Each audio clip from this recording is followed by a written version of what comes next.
Exercise number 5.2। अब exercise number 5.2 जो question number 17 तक हमने जो पिछली वीडियो में कराया है, अब क्वेश्चन नंबर 16 तक कराया है पिछली वीडियो में। क्वेश्चन नंबर 17, 18 और 19 और 20 आज इस वीडियो में एक्सरसाइज 5.2 को बिल्कुल फिनिश कर देंगे। क्वेश्चन नंबर 17 क्या कह रहा है कि फाइंड द 20 मतलब 20वां टर्म, 20th टर्म,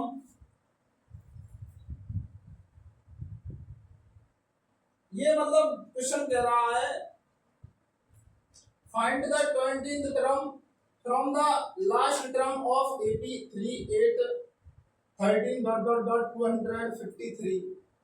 तो ये कह रहा है कि लास्ट से 20वां पद 20th टर्म क्या है, लास्ट से मतलब पीछे से। ये कह रहा है कि 3 8 मतलब 3 8 13 253 में अंतिम पद से 20वां पद ज्ञात कीजिए। अंतिम पद से 20वां पद ज्ञात कीजिए। जैसे कि बात सुनो मेरी, 3 8 13 253 मतलब 253। ये पीछे से अगर मैं आगे से तुमको पूछूं कि आगे से तीसरा टर्म क्या है, तो आगे से तीसरे नंबर का टर्म 13 है। ऐसे ही वो पूछ रहा है कि पीछे से 20वां नंबर क्या है, 20वां टर्म क्या है, पीछे से 20वें नंबर का टर्म क्या है, 20वां पद क्या है। अगर तुमको पीछे से 20वां टर्म बताना है तो एक बात सुनो, पीछे से अगर अब जो फर्स्ट टर्म है, प्रथम पद है, अब ए की वैल्यू अब इस मतलब 3 है, ए की वैल्यू क्या है 3।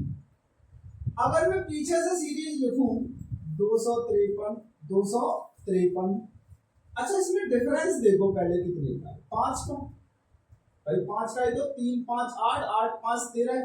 ऐसे ही इससे पहले वाला टर्म क्या होगा, इसमें 5 का डिफरेंस करेंगे तो 248 होगा।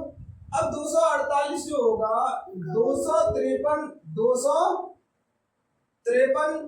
और 248 मतलब पीछे से लिखना है, पीछे से डॉट 3 सबसे लास्ट में, 3 के बाद 8 8 के बाद 13। ऐसे ही अब बताना है 20वें नंबर का टर्म, 20वां पद क्या होगा। अब बताना है 20वां पद क्या होगा।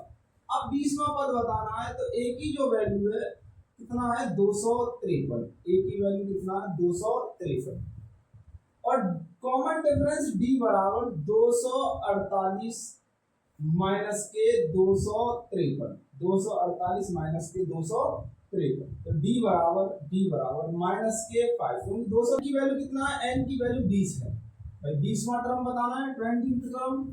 अब 20वां पद एन की वैल्यू कितनी है 20, ए एन बराबर ए प्लस के एन माइनस के 1 इंटू डी। तो ए एन की जगह कितना है 20, ए की वैल्यू क्या है, ए इसमें 253 प्लस एन की जगह 20 माइनस के 1, डी कितना दे रखा है इसने माइनस का 5, डी माइनस का 5, ए 20 253 20 में से एक कम करेंगे 19 मल्टीप्लाई माइनस का 5, 253 और माइनस के 95, 19 के 5 को 95। अब क्या करेंगे 253 में से 95 कम 8 और 5 और यहाँ 158, ए 20 कितना है 158। मतलब पीछे से जो ये नंबर बैठेगा, पीछे से कौन से नंबर मतलब 20वां टर्म क्या है, पीछे से जो 20वां टर्म है वो 158। पीछे से 20वां टर्म कितना दे रखा है 158, पीछे से 20वां। तो यही कह रहा था अंतिम से लास्ट से 20वें नंबर का टर्म बताओ, मतलब पीछे से 20वें नंबर का टर्म, तो पीछे से 20वें नंबर का टर्म बैठेगा 158। कितना बैठेगा 158।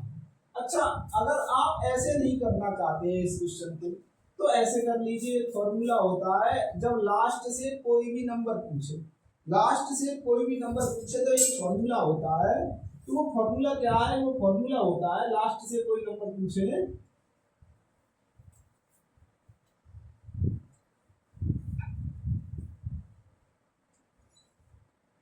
मैं बताता हूँ, लास्ट से कोई भी नंबर पूछे तो फॉर्मूला क्या होता है?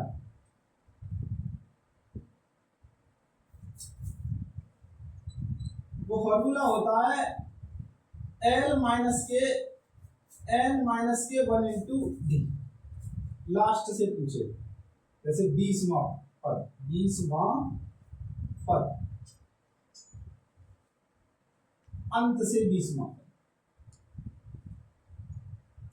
सही है, अंत से 20वां पद, ठीक है। 20th टर्म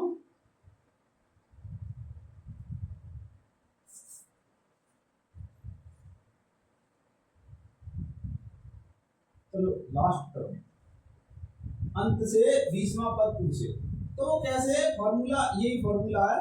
ये फॉर्मूला हम कैसे पुट करेंगे? एल की जगह लास्ट टर्म क्या दे रखा है इसमें? लास्ट टर्म दे रखा है 253 माइनस एन की जगह कितना दे रखा है? 20 माइनस 1। 20 में कितना दे रखा है? 8 में से 5, ए की वैल्यू तो 3, और डी कितना दे रखा है? डी दे रखा है 8 माइनस का 3, डी इक्वल 5। तो यहाँ कितना आ जाएगा? डी की वैल्यू 5। 253, 20 में से 1 कम करेंगे 19, 19 से 95, कितना बचा? 158। चाहे तो इस फॉर्मूले से कर लो, और चाहे तो जो मैंने कंसेप्ट बताया 20वां टर्म पीछे से, चाहे उस फॉर्मूले से कर लो, कोई दिक्कत ना, दोनों एक ही बात। Question number 18, question number 18, the sum of the 4th and 8th term of an AP, मतलब एपी के 4th टर्म और 8th टर्म का जो सम है,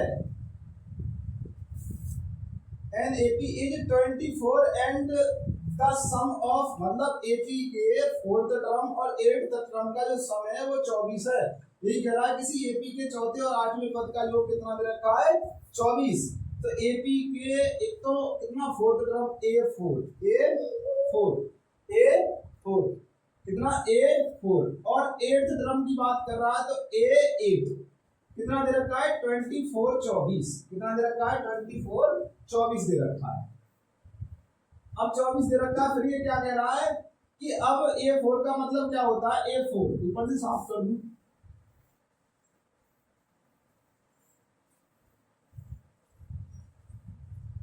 A4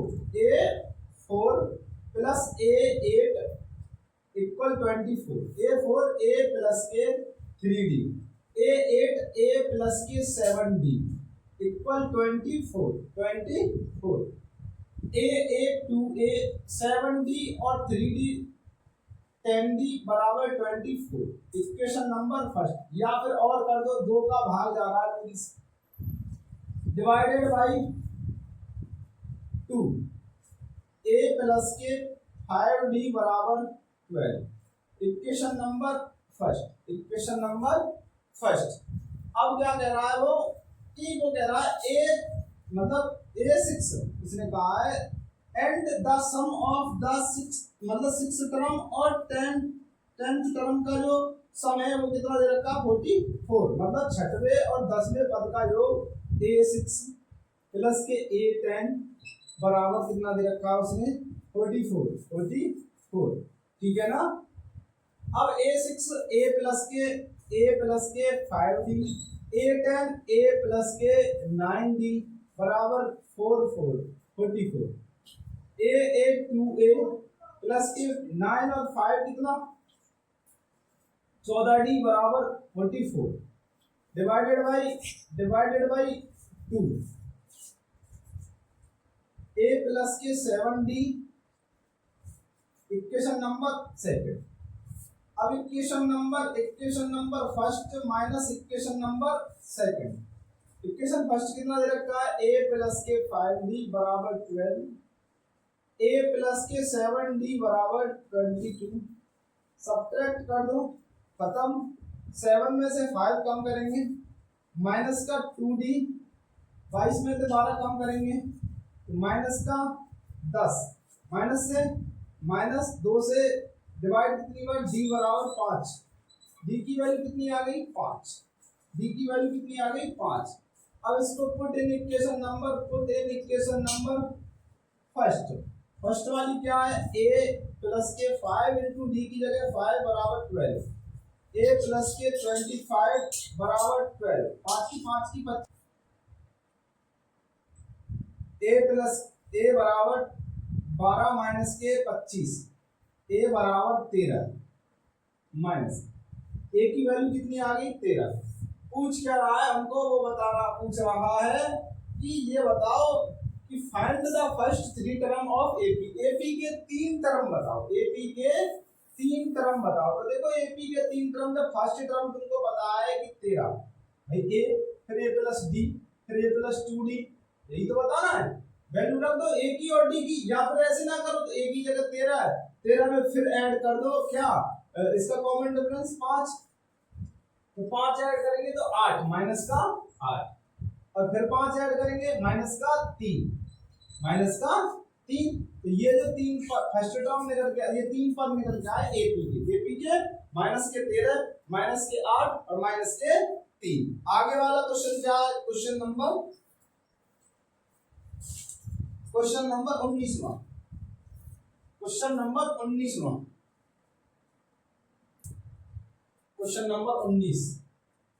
19 क्या है कि Subbarao start work in 1995 at annual salary of, मतलब ये कह रहा है सुब्बाराव की 1995 में 5,000 रुपए से अपना कोई काम है वो स्टार्ट करता है सुब्बाराव, और उसमें जो इंक्रीमेंट करता है वो 200 रुपए का करता है। मतलब वो हर बार, जैसे अब उसने 5,000 का काम स्टार्ट किया है तो हर बार 200 रुपए उसके बढ़ जाते हैं, हर बार 200 रुपए बढ़ जाते हैं। तो ये बताओ ऐसे ही 200 रुपए हर बार बढ़ रहे हैं तो 7,000 रुपए का वेतन, कितना वेतन होने में उसको कितने ईयर, मतलब कितने वर्ष लग जाएंगे। वो ये सवाल कह रहा है कि सुब्बाराव प्रत्येक वर्ष 200 रुपए की वेतन वृद्धि प्राप्त की, किस वर्ष में उसका वेतन 7,000 रुपए हो जाएगा। जो ईयर है मतलब वो बतानी है, in which year did his income reach RS, मतलब रिच आरएस कितना हो जाएगा 7,000, सही है ना, 7,000 रुपए हो जाएंगे। मतलब कब हो जाएंगे, देखो ये 7,000 जो है, ये 7,000 ये लास्ट ही तो है, एन कितना है 7,000, मतलब 7 एन 7,000 रुपए लास्ट ही तो 7,000। अच्छा एन की वैल्यू कितना है 7,000। अब जो स्टार्ट हुआ है उसका स्टार्ट हमसे हुआ है, ए की वैल्यू कितना है 5,000, ए की वैल्यू कितना है 5,000, जो स्टार्ट हुआ है उसका कितना है 5,000, ए की वैल्यू 5,000। और जो डिफरेंस है डी कॉमन डिफरेंस कितना, हर बार 200, तो डी कितना है 200, डी कितना दे रखा है उसने 200। तो अब फॉर्मूला क्या है, ए एन बराबर ए प्लस के एन माइनस के 1 इंटू डी। ए एन की वैल्यू कितना है 7,000, ए की वैल्यू कितना है 5,000, प्लस एन की वैल्यू कितना है मालूम नहीं है, एन माइनस 1, डी की वैल्यू कितना है 200, डी की वैल्यू कितना है 200। 7,000 से 5,000 कम कर दो, कितना बचेगा 2,000, कितना 2,000। एन माइनस के 1 200, 0 से 0 खत्म और 2 से खत्म 10 बार, एन माइनस के 1। अब क्या है कि 1 को इधर लेके आएंगे तो n की वैल्यू 10 और एक कितना हो जाएगा 11, n की वैल्यू कितना हो जाएगा 11। तो मतलब 11 वर्ष बाद सुब्बाराव के 7,000 रुपए हो जाएंगे। मतलब उसने जो काम स्टार्ट किया पहले 5,000 से, फिर जो है उसमें इंक्रीमेंट हुआ कितने का 200 का, मतलब 200 की वृद्धि हुई। जैसे 5,000 अब किया है, फिर उसके हर साल 200 की वृद्धि हुई, जैसे 5,200 5,400, ऐसे ही कितने टाइम बाद उसके 7,000 रुपए हो जाएंगे। तो 11 साल बाद उसके 7,000 रुपए हो जाएंगे, 11 साल बाद उसके कितने हो जाएंगे 7,000 रुपए हो जाएंगे। क्वेश्चन नंबर 20वां, क्वेश्चन नंबर 20वां,